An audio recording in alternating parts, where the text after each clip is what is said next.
guys. We recently took a trip to Nashville and we are ready to spill the tea on everything we saw. This is going to be so much fun. But first, I want to start with a disclaimer. Contrary to what many people on social media seem to think, all of the former presidents do not live at the White House with the current president. That is not how things work. There are no presidential parties going on, no sleepovers, no huge banquets. No, that's not how it works. Former presidents go home to their own houses once their term is up. Can you imagine Barack Obama and Donald Trump living in the White House together? I mean, that could would be interesting. That would sound like a true reality show. We happened to visit a couple of these homes, though, during our trip to Tennessee. The first was President Andrew Jackson's home, the Hermitage, or as some people started calling it at one point, the hermitage. But then they realized that most people didn't speak French, so they just changed it to the Hermitage. What did that mean? It meant like rural something, yeah, I think. Rural house or something. Yeah. Hi guys, we're in Nashville, Tennessee this morning at Andrew Jackson's The Hermitage. And let's go in and see what this is all about. The Hermitage is located in Nashville, and we had the opportunity to take a peek inside, and it did not disappoint. Of course, Jeff did upgrade our tour to the VIP tour because, of course, history teacher. But there were things that the VIP got us that the other pass didn't. And while a longer tour. Well, it's only a couple hours. It's fine. But the good news is we had an amazing tour guide knew a lot. His name was Keith. He was fantastic. A lot of times when I go on tours, I kind of always judge it by if the person knows as much as me or more than me or not as much. And I'm a history teacher. I've done it for a long time, and I have to say more times than not, they were average or it was okay. But in Nashville, every tour guide we got was amazing. They were all fantastic. I mean, they blew me away. It was great. Now, there were several things that kind of stuck out about this tour to me and the information that we learned. Right. Well, there were so many things that I knew about the political nature, his military career and things like that. But there was a lot of the personal stuff that you see firsthand here at the Hermitage that I had no idea about. First and foremost, people either love or hate Andrew Jackson. The man was ahead of his time in a lot of ways. Mm-hmm. And so Marnie, can you talk about some of those things that you thought were particularly cool He was very far ahead of his time in home decorating hacks. I mean, who would have thought, Andrew Jackson knew how to stretch a dollar. He knew how to make his decorating budget work. And he was one of those people that he grew up dirt poor. And if you see, read about his early life and the tribulations he went through, lost his brother, was captured in the War of 1812, lost his mother, kind of passed around from family member to family member, and not having anything, he always wanted to make sure that he remembered the roots of where he came from. And he was a very, thrifty? Thrifty. Yeah. Thrifty. That's what we'll go with. Or maybe when it came to decorating, he was just cheap. Either way, you have to give him credit, though, for building a mansion on a budget. The front doors of his home look like some elaborate marbled wood, and they are actually just Tupelo poplar covered in a veneer. It's so funny because you walk up and these doors are like rather imposing, and you think, wow, he must have spent a fortune on these. Nope. They are cheap Tupelo poplar covered in a veneer that just looks expensive. And again, the average person wouldn't have known the difference anyway, I guess. No, that's exactly it. You don't know unless you have like a very keen eye for decorating or you have inside knowledge on this. Well, I thought one of the coolest thing was the columns, because I love the kind of antebellum style with the big Corinthian columns. I love that so much that Marnie gives me a hard time because of the bed that I bought that have these Yes, massive. our bed has Corinthian columns. And I could tell you they are probably heavier They are. than the ones that are at the Hermitage. So Yeah, the ones at the Hermitage are actually thin wood coated in a concrete-like substance. It's not even concrete; it's concrete-like substance. they're hollow. You could knock on them, Yes. and they're hollow. So it's really fascinating. And And those beautiful marble baseboards that are throughout the house, yeah, they're not real either. They just look real.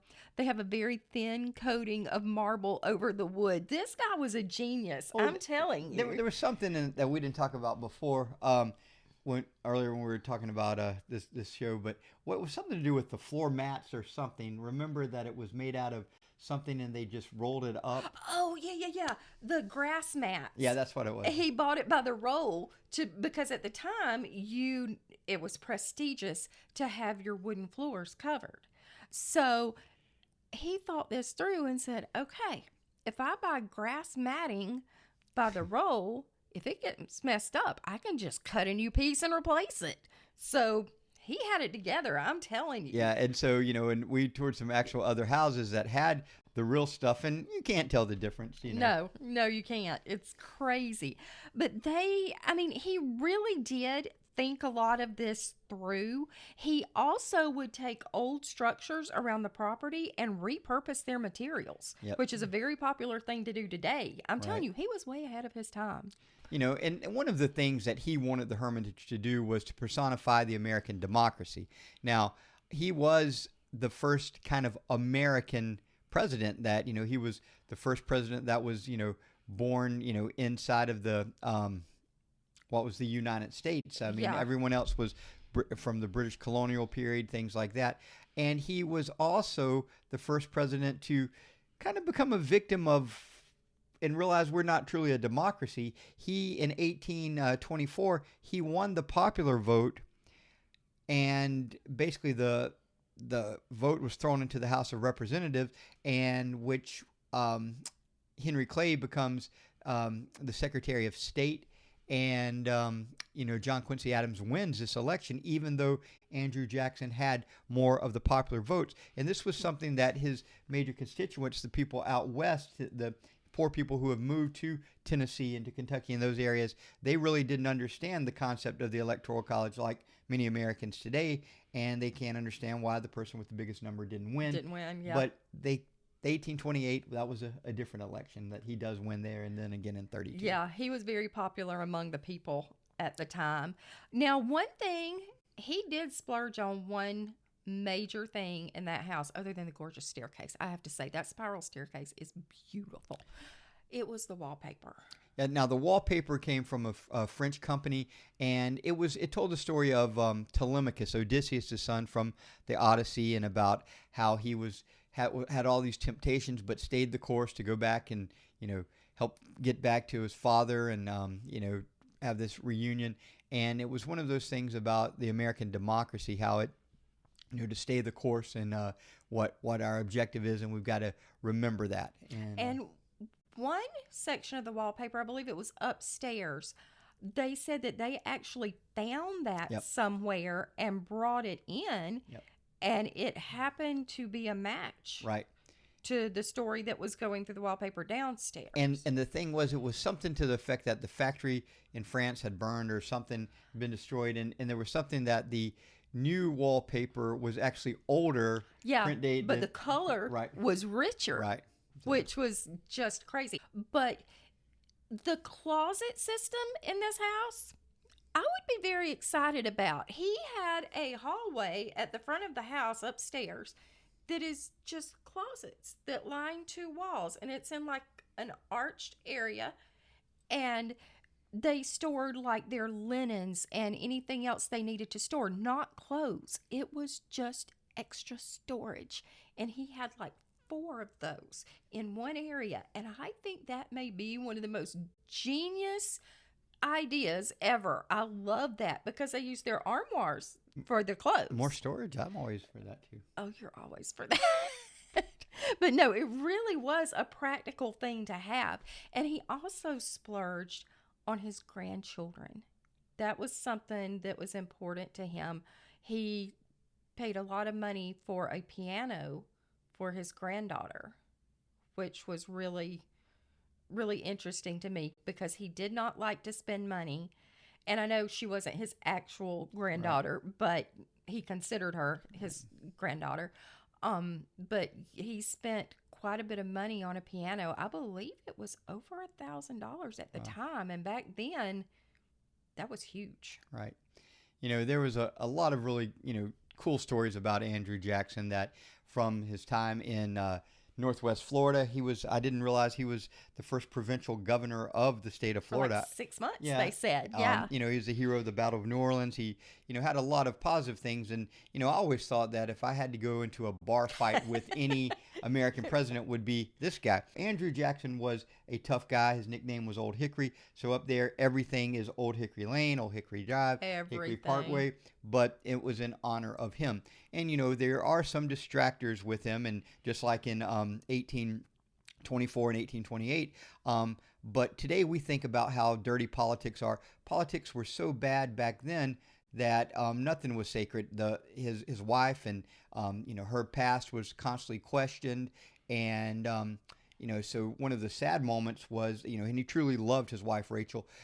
Is that in between the election where he wins in 1828 and before he could actually go to the office For the inauguration. for the inauguration, she dies.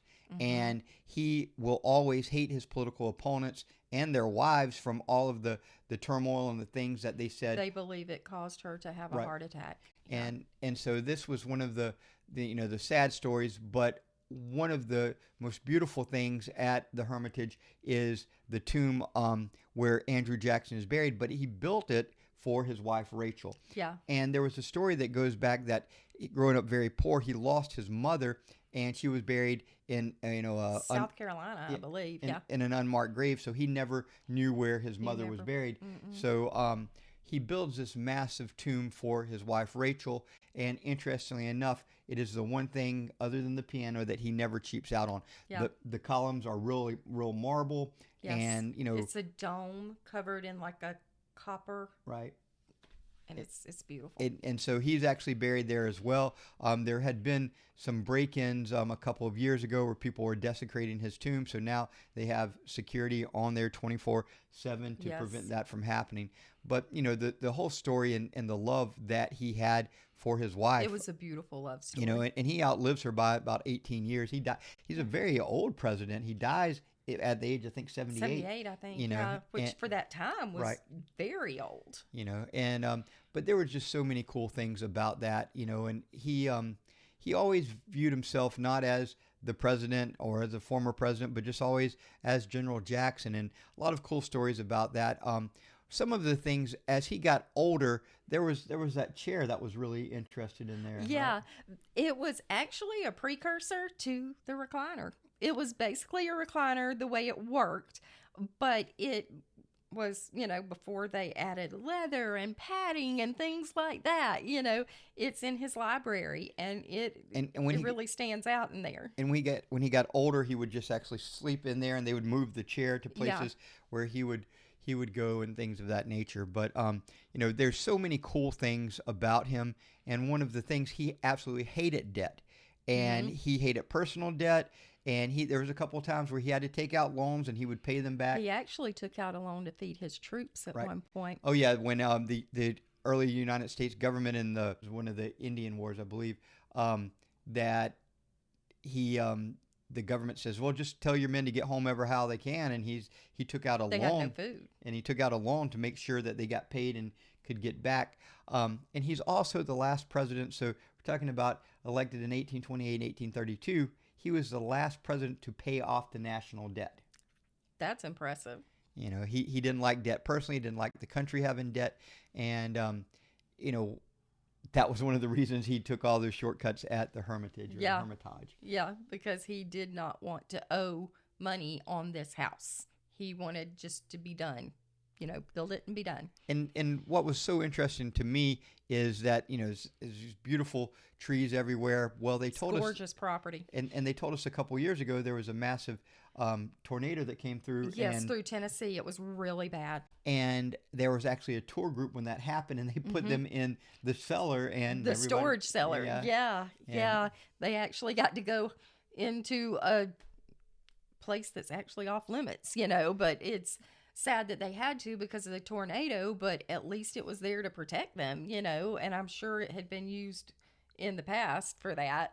But it was, that was really impressive. And something else Andrew Jackson did without knowing, he created the first guitar-shaped driveway.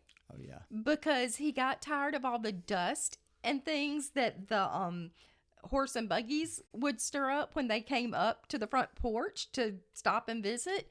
And he arranged it so that it was basically in the shape of a guitar. So they would just pull right on through and not stir up all the dust on the house. And they claim that he may have invented the first guitar-shaped driveway in Nashville. and it was really interesting if you looked at, I think there was 3 different aspects of the Hermitage. The first was just like a regular house, and then they added the porch. And one of the reasons that they kept adding those is for people to these areas for people to come visit and for people to sleep in. That one of the things, hospitality was always a big thing to people of that generation. So it didn't matter who showed up, you took care of them, you feed them, and they were going to stay somewhere. And then you had the nicer areas for the more distinguished guests and things like that. So but just a real fascinating story. The property itself is very interesting, and it is it's something very much worth spending some time to see it. And for me, it was worth the extra money to get the VIP. But we actually got to go on the balcony upstairs and see some other things that I'm going to a couple of rooms that are usually off limits. But, we got to take pictures inside, which was also very cool because not everybody's allowed to, just certain tours. And I thought it was fascinating. I thought the home was absolutely gorgeous, and the fact that he did it on a budget just made me even happier. and I love the fact that it made you so happy, because then you didn't mind the 2-hour tour, and it was like oh, I was looking at the time and I was enjoying it, and Marnie was enjoying it, and I'm like, oh, this seldom happens. It was fun though. It really was. It's beautiful property. Definitely worth it to go see it if you're in the Nashville area. I would highly recommend it. And just, take a few minutes out of your day and go by and see it. It's really cool. And not just for the historical point, but just the beauty of the property and the home itself. Well, how about the there wasn't a lot of reproductions in there. That was one of the things that was interesting. I think it's 82%, I think our tour guide told us, of the things that are in that home are authentic to the family, and they are not reproductions. And they even protect the floor. The floor's over didn't he say 200 years old, I believe? The floor's over 200 years old, and areas of it are... You can see them, but you don't walk on them because the area that you walk on is carpeted to protect it. Right. It's a layer of carpet that's on there to protect it. But the floors are stunning. I mean, they're in really good shape. To think that they are 200 years old is just incredible to me. I mean, I really enjoyed that tour. I guess. Can you say that one more time? Nope, you didn't hear a thing. Can you say you enjoyed the 2-hour historical tour of Andrew Jackson's home? I guys, it's on video. I really did. It's on video. I really did. I had a lot of fun there, and I thought it was really pretty, and we do highly recommend it.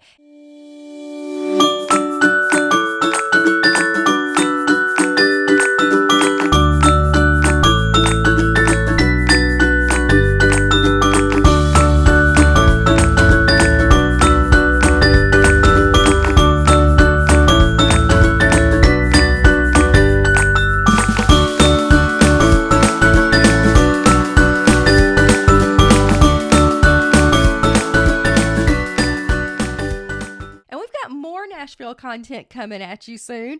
We had so much fun up there. It was a great trip. It was. We've done so many things, and we can't wait to share everything with you guys. So follow us on socials, subscribe to our channel so you don't miss anything, because like I said, we got a lot coming your way. And remember, break the monotony, not the bank. Bye guys.